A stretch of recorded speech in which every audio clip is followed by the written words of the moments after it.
आज हम सीपीसी के सेक्शन 13 और 14 के बारे में बात करेंगे। ये सेक्शन जो है 13 और 14 फॉरेन और देश फॉरेन ऑर्डर के बारे में बात करते हैं। सेक्शन 13 कहता है when foreign judgment not conclusive. जो फॉरेन जजमेंट है, विदेशी निर्णय है, वह जो विदेशी निर्णय है वह कब निश्चयात्मक होगा या नहीं होगा, उसके बारे में बात ये करता है। अगर कोई भारत में, इंडिया में किसी कोर्ट में जो विदेश में निर्णय किया गया है, उसी के सेम पक्षकार, सेम पार्टी और उसी टाइटल के लिए, सेम पार्टी सेम टाइटल के लिए अगर यहाँ पर दावा करते हैं और फॉरेन के आदेश की सत्यापित प्रति उस कोर्ट में दाखिल करते हैं, तो उस कोर्ट को देखना होगा कि वो सुइटेबल है या नहीं। तो जो वो कोर्ट देखेगी उसमें क्या क्या चीज देखेगी, इसके बारे में सेक्शन 13 कहता है। पहली बात उसमें not pronounced by a competent jurisdiction, क्या वह ऑर्डर जो आदेश दिया गया वो क्या कॉम्पिटेंट ज्यूरिडिक्शन मतलब जो उचित अधिकार वाली कोर्ट थी, जिसको क्षेत्राधिकार प्राप्त था, क्या उससे वो आदेश पारित किया गया।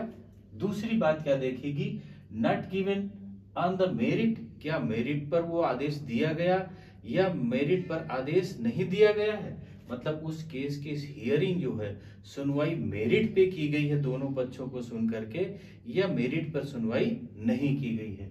तीसरी बात देखेगा judgment obtaining opposed to natural justice, क्या जो आदेश पारित किया गया वो नेचुरल जस्टिस के खिलाफ है, मतलब उसमें क्या एक्स पार्टी कर दिया गया या इसमें किसी का एविडेंस नहीं लिया गया या एविडेंस को शामिल नहीं किया गया है। ये सारी बातें देखी जाएंगी, जो एक प्लेंट की बातें होती हैं वो सारी बातें देखी जाएंगी कि क्या वो बातें उसमें हैं या नहीं है, नेचुरल जस्टिस के खिलाफ तो नहीं है वो।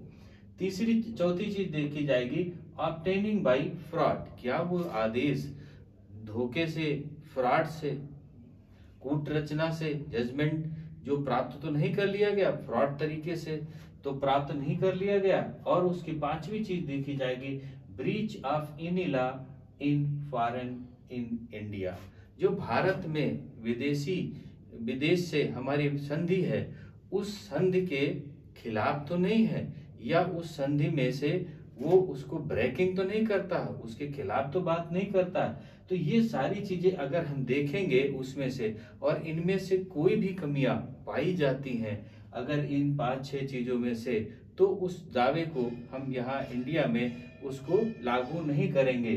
अब ये बात आती है, इसके हम अपोजिट बात कर लेते हैं। When foreign judgment is conclusive, जो विदेशी निर्णय है कब निश्चयात्मक होगा, अभी तो होगा कि नहीं होगा, क्यों? क्योंकि अगर ये चीजें कोई भी गलत उसमें पाई दी जाती हैं तो वो निश्चयात्मक नहीं होगा, मतलब कंक्लूसिव नहीं होगा। अब बात होती है कि कंक्लूसिव होगा कब, तो इन्होंने कहा when foreign judgment is not contradictory with principle of law laid down by the Indian legislative, जब इंडियन लेजिस्लेटिव जो भारत में संवैधानिक नियम चल रहे हैं, जो भारत का नियम है, भारत के अनुसार नियम है, अगर उनका वो कंट्राडिक्टरी नहीं है, अगर उनका वो विरोधाभासी नहीं है, जो भारत के नियम है अगर उनका वह विरोधाभासी नहीं है, तब इट इज एक्सेप्टेबल, तभी वो एक्सेप्टेबल होगा। अगर भारत के नियम के विरुद्ध है या उसके नियम का विरोधाभासी है, तो कतई वो भारत में विदेश का आदेश सुइटेबल या स्वीकार योग्य नहीं होगा। ये बिल्कुल क्लियर बात सेक्शन 13 में कह दी गई। अब इसमें एक बात कर दी गई कि अगर कोई विदेश का निर्णय जो है राजनीति के विरुद्ध है, राजनीति के, भारत की राजनीति के विरुद्ध है और वो विदेश का निर्णय है, तो भी उसे माना नहीं जाएगा, उसे एक्सेप्टेबल नहीं किया जाएगा। ये बात सेक्शन 13 में क्लियर कर देगी। तो सेक्शन 13 क्लियर हो गया होगा। अब सेक्शन 14 की बात आती है presumption as to foreign judgment. अभी बात आई है when foreign judgment is conclusive, और इसके हमने बता दिया। अब आता है presumption as to foreign judgment. Foreign judgment में क्या करेंगे, ये इंडियन कोर्ट है, एक समझने के लिए बना लेते हैं, इंडियन कोर्ट है। इंडियन कोर्ट में कोई व्यक्ति परपोर्टिंग फॉरेन जजमेंट सर्टिफाइड कॉपी, जो विदेश का निर्णय है उसकी सत्यापित प्रति भारत के कोर्ट में देता है।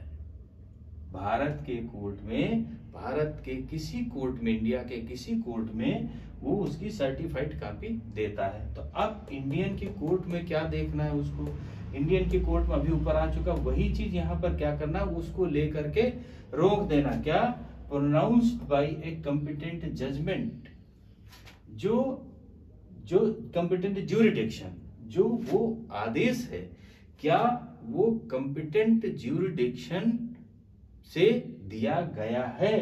अगर ये प्रूव करने के लिए फर्स्ट वो क्या प्रूव करेगा कि वो कॉम्पिटेंट जजमेंट जो है कॉम्पिटेंट ज्यूरिडिक्शन वाली कोर्ट से पास किया गया। अब कोर्ट उसको वही आधार लेकर के, कोर्ट कॉम्पिटेंट ज्यूरिडिक्शन का आधार लेकर के उस केस को क्या करता है, रिजेक्ट कर सकता है। ये इसमें सेक्शन 14 में कह दिया कि अगर उसको कॉम्पिटेंट ज्यूरिडिक्शन जब फाइल करेगा तो कोर्ट उसको क्या सिद्ध करने को देगा कि ये जो ऑर्डर है जिसकी सर्टिफाइड कॉपी कोर्ट में दाखिल करी गई, पहली बात वो कॉम्पिटेंट ज्यूरिडिक्शन प्रूव करे। कॉम्पिटेंट ज्यूरिडिक्शन मैक्सिमम प्रूव नहीं हो पाता है।